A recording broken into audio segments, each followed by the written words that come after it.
और चाय पीते हैं जो लोग, चाय कभी नहीं पीनी चाहिए, और सुबह की तो कभी भी नहीं पीनी चाहिए। सुबह की चाय कभी नहीं पीनी चाहिए। इसके परे मैं सारे कारण बता सकता हूँ, और वो कारण सारे मेडिकल साइंस में लिखे हुए हैं।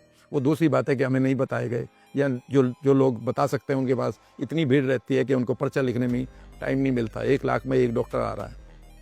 कभी भी चाय नहीं पीनी चाहिए, दूध वाली तो बिल्कुल भी नहीं, जिसमें शुगर है वो तो बिल्कुल भी नहीं, और सुबह की तो बिल्कुल भी नहीं। सर मैं एक पॉडकास्ट कर रहा था एक वापस, जस्ट मेरा रिसेंटली पॉडकास्ट किया मैंने, वो भी डॉक्टर है, ठीक है, और वो बोले कि मैं 32 सालों से मैं भी डॉक्टर हूँ। अब उन्होंने बोला कि अभिषेक जी, कि जो आप बचपन से आपके माँ बाप ने आपको दिया है, चाहे चाय दी हो, चाहे आपको नॉनवेज खिलाया हो, चाहे आपको इडली सांभर खिलाया हो, चाहे रोटी सब्जी खिलाई हो, जो आपको बचपन से खिलाया है वो आप कंटिन्यू करते जा रहे हो, तो आपकी ज़िंदगी में कोई बदलाव नहीं आएगा, मतलब आप हमेशा स्वस्थ रहोगे।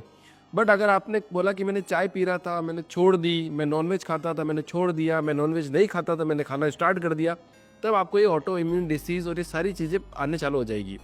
तो अब ये 2 बातें हैं, तो दोनों बातों में बिल्कुल एकदम भिन्नता है, तो मैं कहाँ जाऊँ?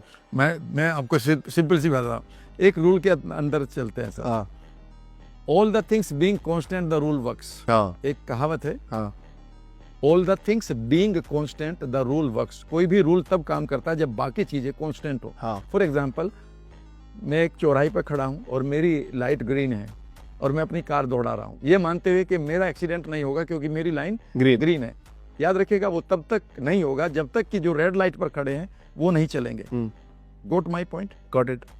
अगर आप ये कह रहे हैं कि जो चीज मैं खाता जा रहा था उस समय आपका माइंडसेट क्या था, डिफरेंट होगा कुछ, ठीक है ना, क्या वह माइंडसेट आपका है? लेकिन याद रखिएगा, 17वीं शताब्दी से मेडिकल साइंस में से माइंड को अलग कर दिया गया, वो चर्च को दे दिया और बॉडी डॉक्टर्स को दे दी गई है। 16वीं शताब्दी तक माइंड और बॉडी एक होती थी। रेने डिकार्टी नाम लिख लीजिएगा कभी भी, रेने डिकार्टिस, ये बहुत बड़े साइकोलॉजिस्ट वो हुए हैं, मैथमेटिशियन, एंड इन्होंने एक थ्योरी दी थी, थ्योरी ऑफ रिडक्शनिज्म। मैं जो भी बात करूंगा वो सिर्फ मैं किसी बात को थोपूंगा नहीं। 16वीं शताब्दी तक ये माना जाता था it is mind that makes the body सफर।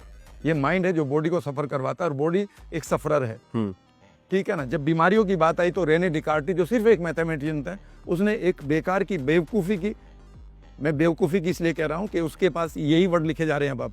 अब आप जो डिस्पेंसर की किताब पढ़ें या कोई भी, उन्होंने कहा एक बेवकूफ़ी की एक वो चीज़ दे दी गई। उन्होंने कहा कि नहीं, जो बीमारी है वो बॉडी का पार्ट है और जो माइंड है वो हम चर्च को दे देते हैं। Quote my point. जब आपने अगर मीट खाया है बचपन से, उस समय आप कितने प्लेफुल जोन में थे, आपका एनवायरनमेंट क्या था पेट का। आपको मैं एक चीज़ बताता हूँ सर, जो चीज़ें पहले हमें आयुर्वेदा से बहुत इफेक्टिवली काम कर दिया करती थी, वह इतनी इफेक्टिव नहीं रही है। सिर्फ हमें पहले समझा जाता नहीं ये इफेक्टिव है, ये 20 साल 1000 साल पुरानी ऐसे क्या करते थे। भैया 1000 साल पहले हमारी स्ट्रेस लेवल क्या था? 0 था। 70 साल पहले मेरे फादर के पास कोई स्ट्रेस नहीं थी। मैं तो 15-20 साल पहले की बात कर लो आज। एग्जैक्टली हम उनके पास अनलिमिटेड गुड बैक्टीरिया थे, उनके पास स्ट्रेस नहीं थी। जब आपका माहौल ही बदलता जा रहा है हर 10 साल बाद, अब आपके माइंड की सोच बदल रही है, सोच से आपके गट की रिएक्शन बदल रही है, तो उन डॉक्टर्स को मैं ये विद ड्यू रेस्पेक्ट ये भी तो कहूंगा कि sir what is gut sensation and gut reaction आप ही को पढ़ाई जाती है। Gut reaction and gut sensation का मतलब ये था कि आपने कोई गलत खाना आज खा लिया, मूड खराब आपका है, गट ने एकदम से कहा I do not need it, क्योंकि आपकी ग्लैंड्स के ऊपर सिर्फ और सिर्फ खाने का अधिकार नहीं, आपकी सोच का अधिकार है। इस समय अगर मैं आपसे कहूँ Abhishek, think of the food which you like most, मुंह में पानी आ जाएगा। आता है, हाँ। आ गया ना? आ गया। और आपका सलाइवरी ग्लैंड ने काम कर दिया ना। हाँ। और आपके इतना ही नहीं, आपके पेट के अंदर आपके डाइजेस्टिव ग्लैंड ने भी काम कर दिया। आपके मानो माइंड ने उस पिक्चर को देख लिया हो तो आपका जो गैल ब्लेडर है वो भी तैयार बैठा है पंप मारने के लिए छोटी आंतों में अपने बाइल जूस का, इतनी देर में ही। अगर मैं इस समय आपसे कहूं कि think of the situation where you are in with deep intimacy, किसी के साथ आप बेहद अंतरंगता में थे, तो इमीडिएटली आपके जो इंटीमेसी के जो ऑर्गन्स हैं, सेक्सुअल ऑर्गन्स हैं, वो एक्टिवेट होने शुरू हो जाते हैं। यस और नो? Yes yes. याद रखिएगा, यह पार्ट हमारे जो हमारे योगी थे उन्होंने पकड़ ली थी, लेकिन साइंस ने आज तक भी छोड़ी हुई है कि हमारा थॉट हमारी ग्लैंड्स को इमीडिएटली प्रभावित करता है।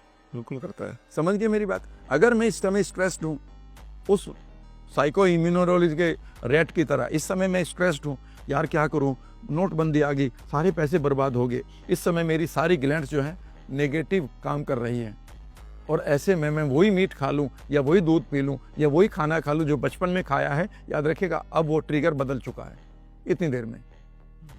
परिवर्तन हो रहा है तो उससे चीजें चेंज हो रही है। नेचुरली आपका रेस्पॉन्स बदल रहा है हर जगह पर। The moment you change your environment, आप तब तक बिल्कुल ठीक बात है कि आपका एनवायरमेंट वही है कि नहीं है।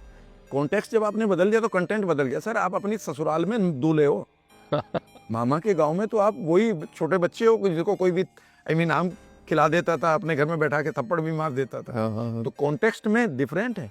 यहाँ पर राम वर्मा डिफरेंट है, घर पे डिफरेंट है, ससुराल में डिफरेंट है। वही नया नया लड़का शादी करके आता है तो वो हस्बैंड हो जाता है घर में। तो आप कॉन्टेक्स्ट भी तो देखेंगे। हाँ। अगर वो कॉन्टेक्स्ट ही खत्म हो गया तो फिर कंटेंट कैसे काम करेगा सर?